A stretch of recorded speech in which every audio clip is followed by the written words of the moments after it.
उस्मा, आपसे आप gender sensitivity के ऊपर बहुत अरसे से काम कर रही हैं, एक बहुत सीनियर डेजिग्नेशन पे एक बहुत अहम इदारे के साथ मिलकर ये काम कर रही हैं।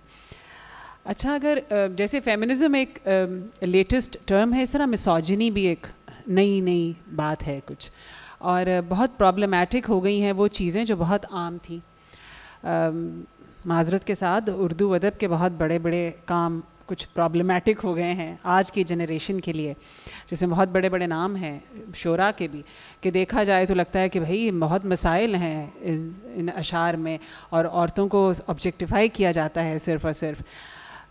तो ये जो एक नई चीज़ शुरू हुई है और जो नई जनरेशन है वो उसी उनकी रोमांटिक सेंसिटिविटी बहुत बदल गई है, वो किसी और तरह से देखते हैं। बहरहाल औरत और मर्द के बीच का जो एक रोमांस है वो कहीं इफ़ेक्ट हुआ है बहुत मुख्तलिफ़ तरीक़े से।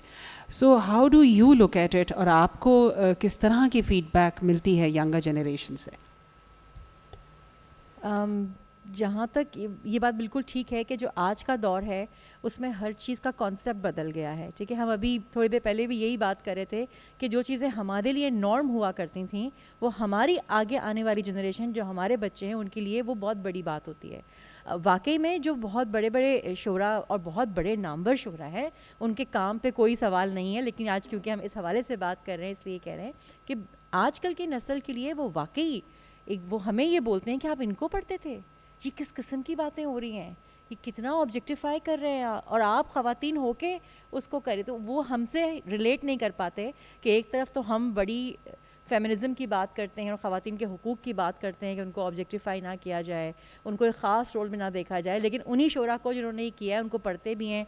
तो वो बच्चे कहते हैं कि आपके तो कौल व फ़िल में इतना तज़ाद आ गया, और उसका यकीन जानिए कोई जवाब नहीं होता हमारे पास। लेकिन जाहिर सी बात है दुनिया बदल रही है और हमने बड़ी कोशिश की है इस बदलाव के लिए। जो मेरे सीनियर्स यहाँ बैठे हैं जिनको मैं, और ये उम्र के लिहाज से मैं नहीं कह रही, मैं इनके काम, एक्सपीरियंस, उनके कंट्रीब्यूशन के हिसाब से कह रही हूँ कि ये मुझसे बहुत सीनियर हैं। जितना काम इन लोगों का है उसका इम्पैक्ट है ये, ठीक है, उसका रिज़ल्ट हम ये देख रहे हैं। और हमें बड़ी खुशी होती है कि ये जो नई जनरेशन है, जब भी उनसे इंटरेक्शन होता है वो इन चीज़ों से बियॉन्ड है। ठीक है, उनके लिए वो कहते हैं ना कि ख़वातीन के हुकूक़ और मर्दों के हुकूक़ और थर्ड जेंडर के हुकूक़ और बच्चों के हुकूक़ वो मैटर नहीं है, उनकी टर्मिनोलॉजी ही अलग है। वो कहते हैं इंसान के हुकूक़, जो हक़ एक इंसान को मिलना चाहिए वो दूसरे को भी मिलना चाहिए, regardless of gender, regardless of age, regardless of आप कहाँ पे रहते हैं, कहाँ नहीं रहते। उनके नज़दीक ये कॉन्सेप्ट ही नहीं है कि एक इलाके के नॉर्म ये है, in Rome do as Romans do, कहते हैं नो। ठीक है, वो ये कहते हैं कि जो चीज़ एक जगह पे इस दुनिया में आप कर सकते हैं बहैसियत इंसान, आपको जो चीज़ मिलनी चाहिए वो दुनिया के हर कोने में हर जेंडर को बराबर मिलनी चाहिए। तो ये दुनिया अलग है, और हमें बहुत लोग कहते हैं कि नई जनरेशन से होप नहीं है, मुझे लगता है कि इनसे हमें बड़ी होप है। ये बच्चे ब्रांड्स ख़त्म कर रहे हैं, ठीक है, ये बच्चे उन तमाम स्टीरियोटाइप्स को तोड़ रहे हैं, और ये बहुत अच्छी बात है। महनाज़ ने जो कहा, मैं बिल्कुल उस बात को आगे बढ़ाऊँगी कि ये लड़ाई मर्दों के ख़िलाफ़ नहीं है, ये लड़ाई एक सोच के ख़िलाफ़ है। अब वो सोच हमें मर्दों में भी नज़र आती है, वो सोच हमें घर की ख़वातीन में भी नज़र आती है। आज एक लड़की, मैं ख़ुद, मतलब मैं क्या बोलूँ कि मैंने ख़ुद ये चीज़ एक्सपीरियंस की, मैं ख़ुद ये कर रही थी। मैंने एक दफ़ा, मेरी बेटी बहुत छोटी थी, रात को नीचे खेलने के लिए गई, मेरा बेटा भी खेलने के लिए गया था, तो ये फ़र्क मुझे मेरी बेटी ने रियलाइज़ कराया कि मैंने भी उनमें फ़र्क रखा।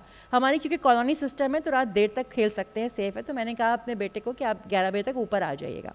जब बेटी खेलने के लिए गई तो मैंने बोला आप 10 बजे तक ऊपर आ जाएगा, तो वो शी टुक अ स्टैंड कि आपने भाई को तो बोला 10-11 बजे तक, और मुझे फ़ौरन से वो कहते हैं ना रियलाइज़ हुआ। खैर मैंने वहाँ तो बात घुमा दी, मैंने कहा आपके टेस्ट हो रहे हैं इसलिए मैंने आपको 10 बजे बोला है आने का, लेकिन कोई मेरे दिमाग में नहीं था लड़की है 10 बजे ऊपर आ जाए। तो ये ब्लॉकेज हम सबको हमारी सोसाइटी ने दिया है। ये मिसोजिनी हो गया या फेमिनिज़म हो गया, ये सालों से एग्जिस्ट कर रहा था, हमने अब उनको टैग किया, ठीक है, हमारी सीनियर जनरेशन ने उसको टैग किया, ताकि जब तक कोई चीज़ टैग नहीं होती हमें उसकी अंडरस्टैंडिंग नहीं होती। तो आई थिंक ये अंडरस्टैंडिंग आना बहुत बड़ी बात थी, उसका रिज़ल्ट जो अब हम देख रहे हैं मुझे बड़ी खुशी होती है। Yes, there is still a long way to go, बहुत बड़ा सफ़र है जो अभी हमने तय करना है, क्योंकि छोटी छोटी चीज़ें हम अभी भी बर्दाश्त नहीं कर पाते। मेरी अपनी रिसेंटली मेरी बात हो रही थी, मैं आई थिंक डिस्क्लोज़ कर सकती हूँ, मेरी अपनी फैमिली में एक शादी थी, तो मैंने उनको बोला, लड़के को बहुत क्लोज़ थे वो, हमारी फैमिली से। मैंने कहा तुम लड़की के पास जाओ और जो टर्म्स एंड कंडीशंस निकाहनामे में फिल करनी है वो तुम करो, ठीक है। वो लड़की मुझे बाद में बता रही थी कि जब वो आए बात करने के लिए तो उनकी फैमिली में बहुत रेजिस्टेंस आई, लड़की की फैमिली में रेजिस्टेंस आई कि ये क्या तरीका है कि अभी तो निकाह हुआ नहीं है और निकाह से पहले जो है वो पूरी तलाक की बात हो रही है, बच्चों की डिवीजन की बात हो रही है। देयर हंड्रेड्स ऑफ थिंग्स, क्योंकि दो लोगों का कॉन्ट्रैक्ट है ना, शादी इज़ अ सोशल कॉन्ट्रैक्ट। तो वो उनकी तरफ से बहुत रेजिस्टेंस थी, लेकिन थैंक गॉड कि उनके फादर बहुत वो थे, उनका होल्ड भी था, उन्होंने इस बात को समझा भी, उन्होंने कहा नहीं दोनों बैठ के तय करेंगे। उसका जो इम्पैक्ट आया वो ये आया कि जब उसके भाई जो कि बहुत रेजिस्ट कर रहे थे इस चीज़ के लिए, जब उनकी दूसरी बहन की शादी हुई तो वो लड़की मुझे बता रही थी कि तब उनके भाइयों ने उस लड़की के ससुराल वालों को बोला कि हम चाहते हैं कि हमारी बहन अपने राइट्स लिखवाए। तो जो रेजिस्टेंस आई थी वो रेजिस्टेंस एक पूरा थॉट प्रोसेस चेंज हुआ। अब ये और बात है कि उनके घर वालों ने क्या कहा, अब ये अलग थॉट प्रोसेस है कि आप घर लिखवा लें, पैसे लिखवा लें, तलाक के राइट्स हम नहीं देना चाहते। तो मतलब आप हर चीज़ को पैसे से या उससे नहीं तोल सकते, हर चीज़ को थॉट प्रोसेस, एक पूरा निज़ाम, एक पूरी सोच बदलने की ज़रूरत है। बदलती जा रही है, लेकिन आई थिंक अभी बहुत आगे जाना है। और मुझे लगता है कि जैसे मैं आवाज़ उठाती हूँ, जैसे हम सब आवाज़ उठाते हैं, कहीं कहीं हम सब उस सिस्टम का हिस्सा रहे हैं, तो कहीं कहीं हमें भी साथ साथ अपने आप को बदलना है। और इस बात पे एंड करूँगी, जो बिगुल आपने भी बोला, इस जनरेशन से भी हम बहुत कुछ सीखेंगे और हमें बड़ी खुशी है कि जो हम कोशिश कर रहे हैं वो बहुत तेज़ी से फास्ट फॉरवर्ड होकर यहाँ तक पहुँच गई है। उनको संभालना भी है, ठीक है, लेकिन आई एम वेरी होपफुल कि ये जनरेशन बाकी दुनिया बदलेगी।